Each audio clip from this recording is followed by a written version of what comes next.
خد يا صاحبي، خد، عايزك في موضوع مهم جدا جدا جدا. هنتكلم النهارده على البودكاست بتاع اشرف بن شرقي مع الكابتن سيد عبد الحفيظ، وقعد يساله والتاني يجاوب، يساله والتاني يجاوب. بصراحه اللعيب ده متربي قوي، او متربي زياده عن اللزوم. الولا بسم الله ما شاء الله تربيته 100%، الله اكبر عليه، ربنا يحفظه يعني.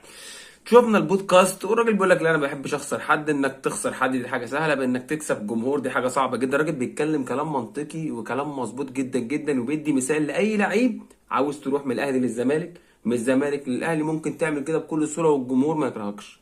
الراجل عملها اهو. انا كزملكاوي، ده انا بحب اشرف بن شرقي. مش هيحب يجيب جون فيا، بس انا بحب اشرف بن شرقي. بيلعب في النادي الاهلي، جاب جون ما جابش جون عادي، بس انا ما بكرهوش اللي هو اطلع اشتمه. زي ما قلت قبل كده، اللي عشت في اشرف بن شرقي راجل مريض عقليا يعني. الراجل طلع قال لك انا بحبك وكده يعني. بصراحه الراجل لازم يتاخد نموذج لجماهير الاهلي والزمالك.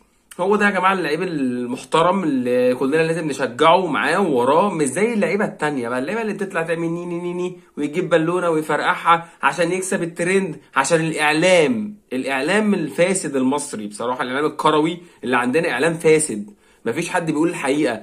زملكاوي سيبك بقى، بس كله مش عارف ده زملكاوي وده اهلاوي، والاعلامي مش عارف ده. مالكش دعوه، مفيش الكلام ده خالص. هو الراجل بيشوف الترند فين. الترند بوم يضرب في مجلس اداره، يضرب الترند، يضرب في لعيب، يضرب. ما عندوش مشكله اهلاوي زملكاوي، هو اهلاوي او زملكاوي ما عندوش مشكله خالص. هو اهم حاجه عنده الترند، اهم حاجه عنده المشاهدات، اهم حاجه عنده الاعلانات بس.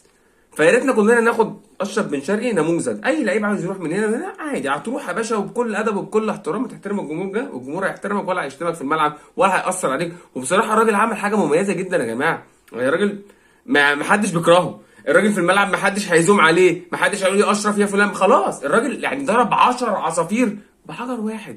معلم اشرف بن شرقي معلم، واحنا منك بنتعلم بما يرضي الله. لازم نقول الصراحه، الراجل ده جاي يعلمنا الادب. الادب في الكوره على الاقل يعني. اللي هو راجل بيقول لنا ممكن نلعبوا كوره وممكن نشجع بكل هدوء وبكل احترام. دول كانوا كلمتين بصراحه جوه الواحد محشورين. وانا كزملكاوي بحبك يا اشرف بن شرقي، ما عنديش مشكله معاك خالص خالص خالص.